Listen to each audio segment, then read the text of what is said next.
Good afternoon folks, happy Friday and welcome back to another episode of Adam's Eats. Now I'm going to jump straight into today's recipe. I'm going to make for you a gorgeous, simple, easy bacon and pea risotto. Now I learned how to make a risotto a good few years ago. Before that I thought, oh god, no, I'm not going to make it because I'm just going to muck it up. It looks too hard, but actually it's really, really easy. Now the only must is you can't leave it alone and come back half an hour later.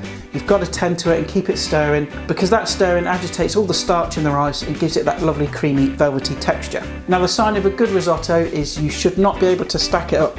When you put it on a plate or in a bowl, it should just collapse down and go lovely and soft and silky. If you can stack it, a risotto it is not.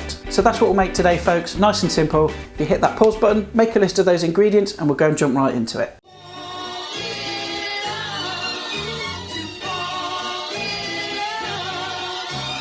Right, okay, so I've got some smoked bacon here, left over from another recipe, and I'm just going to chop it into lardons, and then we'll get that into our pan, add just a touch of oil, and then you know the score, fry it until it's crispy, which should take a couple of minutes.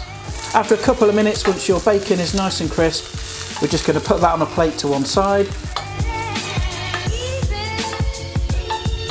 Right, and the next thing we're going to do is grate our carrot, onion and celery. The pan that you fried the bacon in, there might be some bits of fat left in there. Keep that in there because that's all flavour.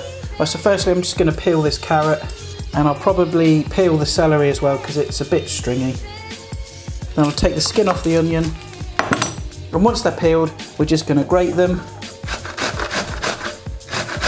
Same with your carrot and of course your celery. And any extra stringy bits just get left behind, and then we'll get that in our pan and then cook it nice and gently for about 5-10 minutes until the carrot, onion and celery have gone nice and soft and sweet. Okay, so after about 10 minutes, once the carrot, onion and celery has got nice and soft, you want to turn the heat up just a bit, then add in your wine and then simmer it for a few minutes until the wine is reduced by about half. And once the wine is reduced, we're going to add our rice.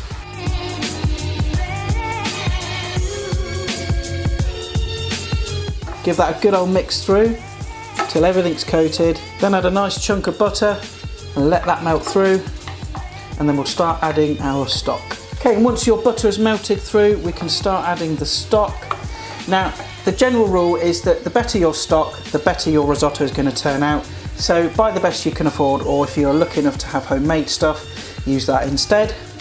Now you want to add about a ladle at a time and stir it in, keep agitating it until all that stock is absorbed.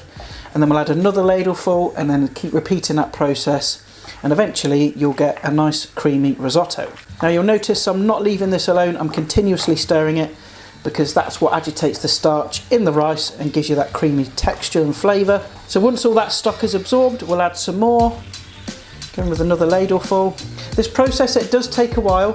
It'll take about 20 to 30 minutes of continuously cooking and stirring, adding the stock, until you get a nice rich velvety risotto at the end. So I'm going to crack on with this, I'm going to keep stirring, keep adding more stock until we end up with a nice cooked risotto, and then we'll finish it off by adding a bit more stock to loosen it, the bacon and the peas, and then it's ready to go. So I'll see you guys in a bit. Right, so it's been about 20 minutes and I think this rice is not far off now. I'm just going to give it a little bit of a taste. Yeah, it's almost cooked. It's got a little bit of bite to it. So I'm going to add our bacon and the peas. Let's stir that through. I've got some stock left over to one side because obviously we need that just to finish it off so we've got the right texture. Add a little bit more stock. So cook that again for another 5 minutes or so, continuously stirring until those peas are cooked all the way through. So after a few minutes the peas are cooked through, the rice is done. I'm just going to add a bit of pepper, give it a stir. Turn off the heat at this point because you don't want it to cook any further. Give it a taste. Yeah, that's fine, doesn't need any salt because there's plenty in that bacon and the stock as well. And then I'm just going to add a bit more stock just to loosen it up. If you've run out of stock, use a bit of water, it's fine. Now that's the kind of texture you're looking for. It's nice and silky, nice and creamy. You know, you can't stack it up into a big mountain. So that's ready to go. Let's plate some up and have a taste. Right, let's dish some of this up. Get it on your plate. Now here's the litmus test of a good risotto. Take your plate and give it a shake. If it does that, it's good. Now what would be fantastic on the top of this is some freshly grated Parmesan cheese, bit of lemon zest maybe, or even a poached egg. But I haven't got any of those things, so I'm gonna have to have it as it is. So come on then, let's have a taste. And there we are, folks. That is my bacon and pea risotto. Really simple. And yeah, I know what you're thinking. It looks like a plate of sick. Doesn't taste like it, trust me. So let's go in and have a try. Get a bit of everything. Bottoms up. Delicious. Really creamy. Got that nice smoky, salty hit from the bacon. And by adding the peas in at the last minute, you retain their freshness. And also by grating the carrot, onion and celery, not only is it easier, because you're not having to chop a load of stuff up, but you get much more flavour when you grate them. It's simple, it's nutritious, it takes no time at all, hardly any washing up, and it tastes blooming marvellous. And there we have it, folks. That is my really simple bacon and pea risotto.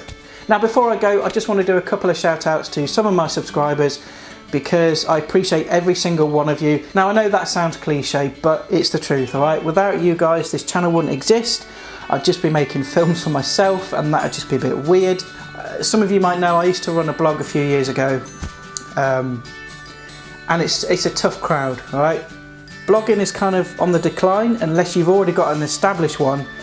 It's very hard to make it in that field. And I wrote the blog for 6 years almost, and I didn't get half the engagement that I get with you. The comments is brilliant, the emails that I get sent, the banter, all the suggestions, it's absolutely brilliant. And every day I get a new subscriber and I'm just like, people want to watch my stuff. Like, it still surprises me now, because I just think of myself as some bumbling idiot. And today's shout outs are going to Dan Bobbs, Chris the Butcher and Friends, and Brenda Rigdon. So thank you very much, guys. You always leave awesome comments. And that about wraps up today, folks. So thanks for tuning in and watching.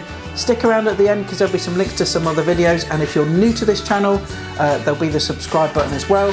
And I'll see you guys next time for more tasty fun and frolics. And bye for now. I'm off to finish this.